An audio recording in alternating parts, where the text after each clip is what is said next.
Now we're going to do a quick demonstration how to install the TyreAid. Here's the components which comes in the bag, and these are the basic tools we need.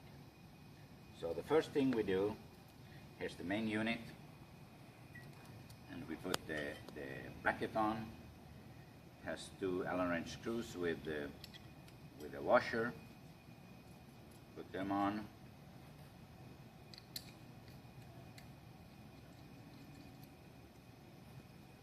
And then you torque it down.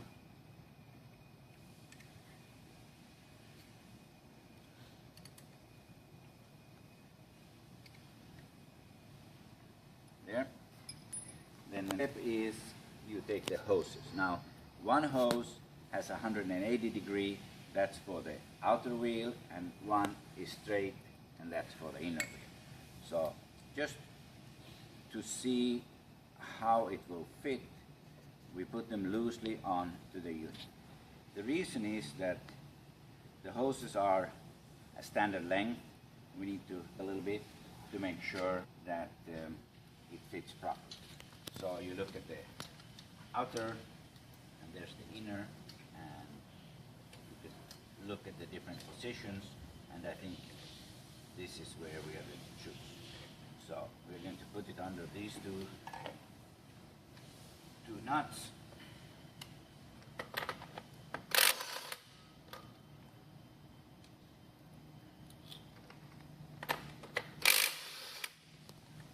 In US, there's basically two types of rear axles, and some of them have a little cone sticking out here, and don't worry, we will groove for the cone. But so this is a universal. It fits almost any rear axle these days.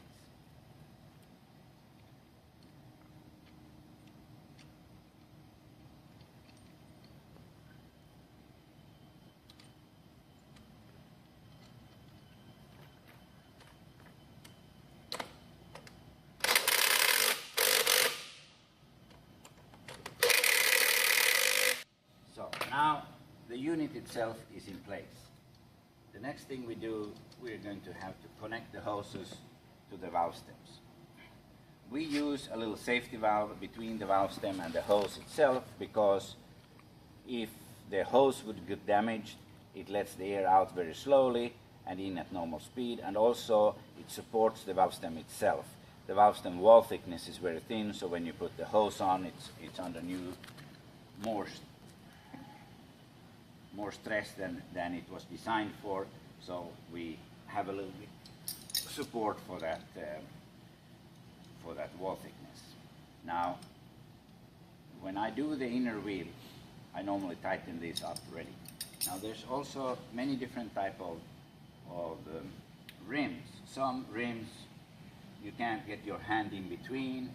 Some has so small holes you can't get in there.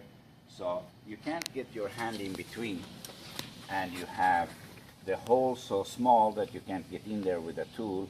We use the little crowfoot tool. So you put the safety valve and the hose already together, and then you put it onto the valve stem from the outside. Just screw it on, and then you can hear it actually has opened the tire. And then you slide the crowfoot on, and you tighten it up from the outside.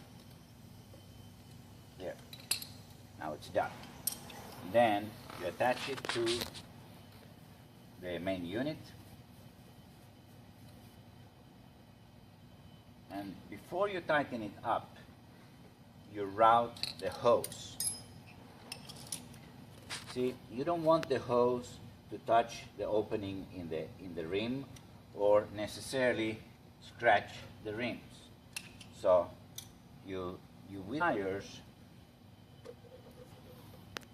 away so it doesn't touch anything.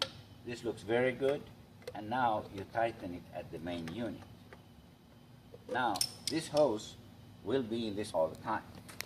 So one side is done. Now we need to do the outer wheel.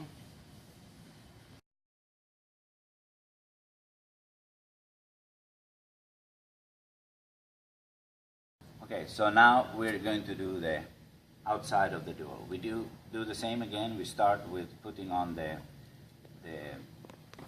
safety valve, but this time we don't tighten it very tight.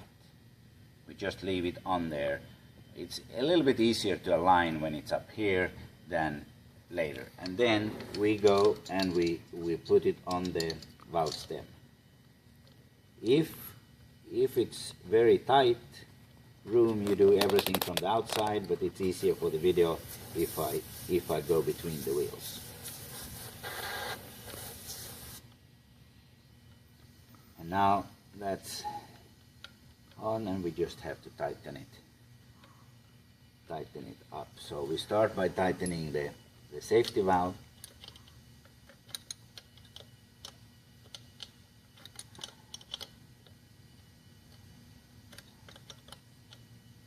Okay, and then we tighten the hose. And sometimes I like to, if the safety valve is where we want it to be, then if we hold on to that so that we don't over tighten the O-ring underneath here. Okay, now the hose doesn't touch anything. Everything there is just the way we want it. Now we put it back onto the main unit, and we do the same as we did with the inner wheel. We put it hand tight, then we take the pliers and decide how we want to route the hose. Now I just by moving the pliers a little bit, we lift this up so it doesn't touch, and then we tighten the nut. That's it, and now it won't touch anything. So basically this is now installed. Now we need to just put the batteries in, and there's two batteries. They are in parallel, so already one battery would do the job, but of course two gives it double life. And the reason why it's flashing now is that the tire pressure is too low.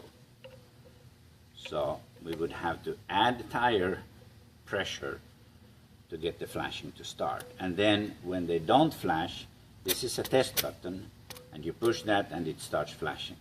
But right now both tires are under 8 psi below where we set it. We set it at 110, so these tires are now 102 or less.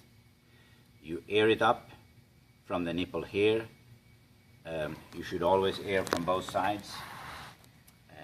The reason is that the balancing which we have between the two wheels, that makes it kind of slow to fill up, so you have to fill it from the both sides. Now as soon as it's filled up to 110, they don't flash anymore, and there's a constant balancing between the two wheels. If one hose would break or something, the pressure would drop from 110 to 104, and it stops the balancing. So even if there would be a problem, then you don't have two flat tires. So that's it. It's installed and ready to go as soon as we put tire pressure.